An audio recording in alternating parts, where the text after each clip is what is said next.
ओम श्री शक्ति नमः। ओम श्री शक्ति नमः। ओम श्री शक्ति नमः। ओम श्री शक्ति नमः। ओम श्री शक्ति नमः। ओम श्री शक्ति नमः। चंद्रमा की उत्पत्ति तथा यदुवंश का एवं शस्त्रार्जुन के प्रभाव का वर्णन। विष्णु जी ने पूछा, समस्त शास्त्रों के ज्ञाता पुलस्त्य जी, चंद्रवंश की उत्पत्ति कैसे हुई? उस वंश में कौन कौन से राजा अपनी कीर्ति का विस्तार करने वाले हुए? पुलस्त्य जी ने कहा, राजन, पूर्व काल में ब्रह्मा जी ने महर्षि अत्रि को सृष्टि के लिए आज्ञा दी। तब उन्होंने सृष्टि की शक्ति प्राप्त करने के लिए अनुत्तर नाम का तप किया। वे अपने मन और इंद्रियों के स्वयं में तत्पर होकर परमानंद में ब्रह्म का चिंतन करने लगे। एक दिन महर्षि के नेत्रों से कुछ जल की बूंदें टपकने लगी, जो अपने प्रकाश से संपूर्ण शास्त्र जगत को प्रकाशित कर रही थी। दिशाओं की अधिशास्त्री देवियों ने स्त्री रूप में आकर पुत्र पाने की इच्छा से उस जल को ग्रहण कर लिया। उनके उनके उदर में वह जल गर्भ रूप से स्थित हुआ। दिशाएं उसे धारण करने में समर्थ हो गई। उन्होंने उस गर्भ को त्याग दिया। तब ब्रह्मा जी ने उनके छोड़े हुए गर्भ को एकत्रित करके उसे एक तरुण पुरुष के रूप में प्रकट किया, जो सब प्रकार प्रकार के आयुधों को धारण करने वाला था। फिर वे उस तरुण पुरुष को देव शक्ति संपन्न शस्त्र नामक रथ पर बिठाकर अपने लोक में ले गए। तब ब्रह्म ऋषियों ने कहा, ये हमारे स्वामी हैं। तुरंत ऋषि, देवता, गंधर्व और अप्सराएं उनकी स्तुति करने लगी। उसी समय उनका तेज बहुत बढ़ गया। उस तेज के विस्तार से इस पृथ्वी पर दिव्य औषधियाँ उत्पन्न हुई। इसी से चंद्रमा औषधियों के स्वामी हुए तथा दिवजों में भी उनकी गणना हुई।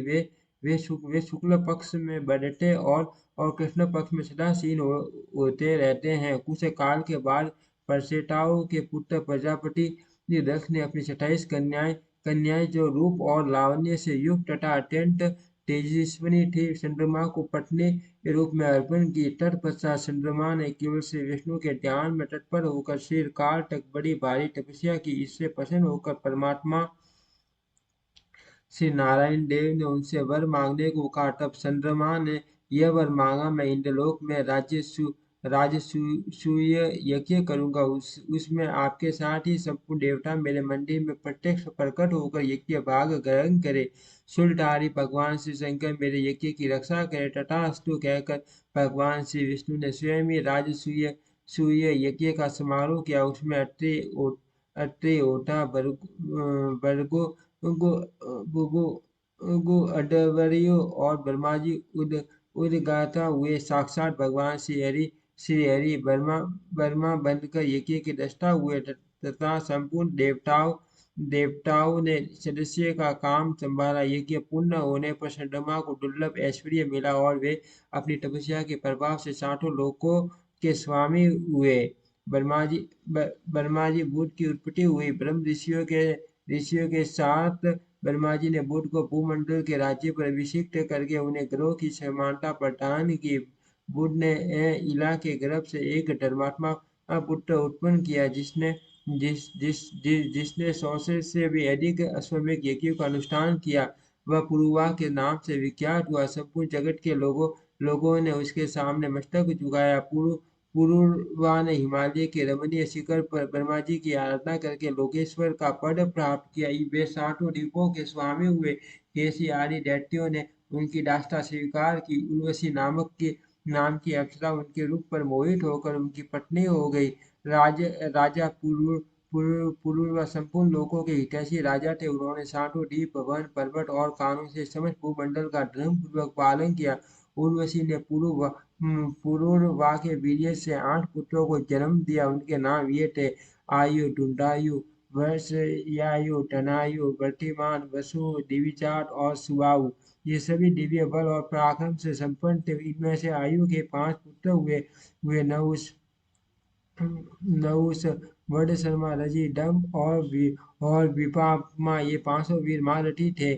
रजि के 100 पुत्र हुए, जो राज्य के नाम से विख्यात थे। राजन, रजि ने तपस्या द्वारा पाप के संपर्क से रहित भगवान श्री नारायण की आराधना की। इससे संतुष्ट होकर श्री विष्णु ने उन्हें वरदान दिया, जिससे रजी ने देवता, असुर और मनुष्य को जीत लिया। अब मैं नहुष के पुत्रों का परिचय देता हूँ। उनके 60 पुत्र हुए और वे सब के सब धर्मात्मा थे। उनके नाम ये हैं: यति, ययाति, संयाति, अम, उद्भव, परव्यति और विद्यासाटी। ये साठों अपने वंश का यश बढ़ाने वाले थे। उनमें यति कुमार अवस्था में ही वानप्रस्थ योगी हो गए। ये याति राज्य का पालन करने लगे। उन्होंने एकमात्र धन की शरण ले रखी थी। दानवराज बस वसुपरवा की कन्या शर्मिष्ठा तथा शुक्राचार्य की पुत्री सती देव, यानी ये दोनों उनकी पत्नियां थी। ययाति के 5 पुत्र थे। देवयानी ने यदु और दुर्वासु नाम के 2 पुत्रों को जन्म दिया तथा शर्मिष्ठा ने दरु दरु अनु और पुरु नामक 3 पुत्र उत्पन्न किए। उनमें उनमें यदु और पुरु ये दोनों अपने वंश का विस्तार करने वाले हुए। यदु से यादवों की उत्पत्ति हुई, जिनमें पृथ्वी का भार उतारने और पांडवों का हित करने के लिए भगवान बलराम और श्री कृष्ण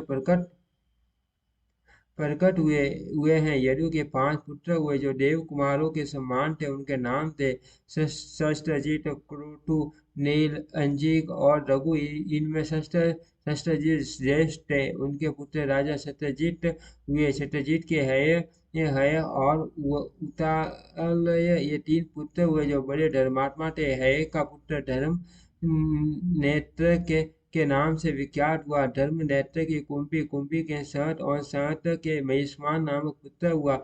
महिष्मान से भद्रसेन नामक पुत्र का जन्म हुआ, जो बड़ा प्रतापी था। वह काशीपुरी का राजा था।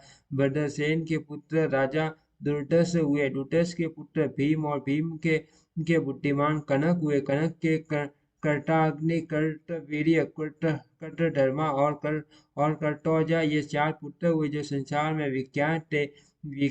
कर्तवीर्य का पुत्र अर्जुन हुआ, जो 1000 भुजाओं से सुशोभित एवं 60 द्वीपों का राजा था। राजा कार्तवीर्य ने 10,000 वर्षों तक दुष्कर तपस्या करके भगवान दत्तात्रेय जी की आराधना की। पुरुषोत्तम दत्तात्रेय जी ने उन्हें 4 वरदान दिए। राजाओं में श्रेष्ठ अर्जुन ने पहले तो अपने लिए 1000 भुजाएं मांगी। दूसरे वर के द्वारा उन्होंने ये प्रार्थना की कि मेरे राज्य में लोगों को अधर्म की बात सोचते हुए भी मुझसे भय हो और वे अधर्म के मार्ग से हट जाए। तीसरा वरदान इस प्रकार था: मैं युद्ध में पृथ्वी को जीतकर धर्मपूर्वक बल का संग्रह करूं। चौथे वर के रूप में उन्होंने यह मांगा कि संग्राम में लड़ते लड़ते मैं अपनी अपेक्षा श्रेष्ठ वीरों के हाथ से मारा जाऊं। राजा अर्जुन ने 60 द्वीप और नगरों से युक्त तथा 60 समुद्रों से घिरी हुई सारी पृथ्वी को शास्त्र धर्म के अनुसार जीत लिया था। उस बुद्धिमान नरेश की इच्छा करते ही 1000 भुजाएं प्रकट हो जाती थी। महाभाव अर्जुन के सभी यज्ञों में पर्याप्त दक्षिणा बांटी जाती थी। सब में सुवर्ण में यूप, स्तंभ और सोने की वेदियां बनाई जाती थी। उन यज्ञों में संपूर्ण देवता सज धज कर विमानों पर बैठकर प्रत्यक्ष दर्शन देते थे। महाराज कार्तवीर्य ने 85,000 वर्षों तक एक छत्र राज्य किया। वे चक्रवर्ती राजा थे। योगी होने के कारण अर्जुन समय समय पर मेघ के रूप में प्रकट हो वृष्टि के द्वारा प्रजा को सुख पहुंचाते थे।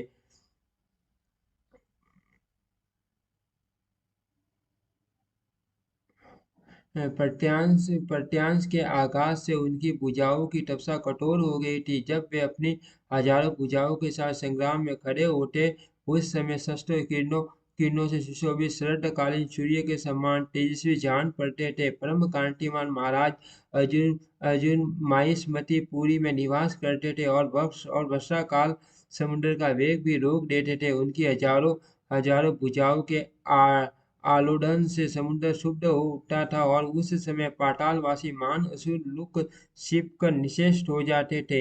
एक समय की बात है, वे अपने 5 बाणों से अभिमानी रावण को सेना सहित मूर्छित करके माहिष्मती पुरी में ले आए। वहां ले जाकर उन्होंने रावण को कैद में डाल दिया। तब मैं पुलिस तेजी अर्जुन को प्रसन्न करने के लिए गया। गया। राजन, मेरी बात मानकर उन्होंने मेरे पौत्र को छोड़ दिया और उसके साथ मित्रता कर ली, किंतु विधाता का बल और पराक्रम अद्भुत है, जिसके प्रभाव से भृगुनंदन परशुराम जी ने राजा राजा कार्तवीर्य की हजारों भुजाओं को सोने के तालवन की भांति संग्राम में काट डाला। कार्तवीर्य वीर्य अर्जुन के 100 पुत्र थे, किंतु उनमें उनमें 5 महारथी, अस्त्र विद्या में निपुण, बलवान, शूर, धर्मात्मा और मान व्रत का पालन करने वाले थे। उनके नाम थे शूरसेन, शूरध्वज, कृष्ण और जयध्वज का पुत्र महाबली। तालंजंग हुआ। तालंजंग के 100 पुत्र हुए, जिनकी तालंजंग के नाम से ही प्रसिद्धि हुई। उन हैय वंशीय राजाओं के 5 कुल हुए, वित्तिहोत्र, भोज, अवंती, टुंडकेर और विक्रांत। ये सब के सब तालंजंग ही कहलाए। वित्तिहोत्र का पुत्र अनंत हुआ, जो बड़ा पराक्रमी था। उसके दुर्जय नामक पुत्र हुआ, जो शत्रुओं का संहार करने वाला था। ओम श्री शक्ति नमः। ओम श्री शक्ति।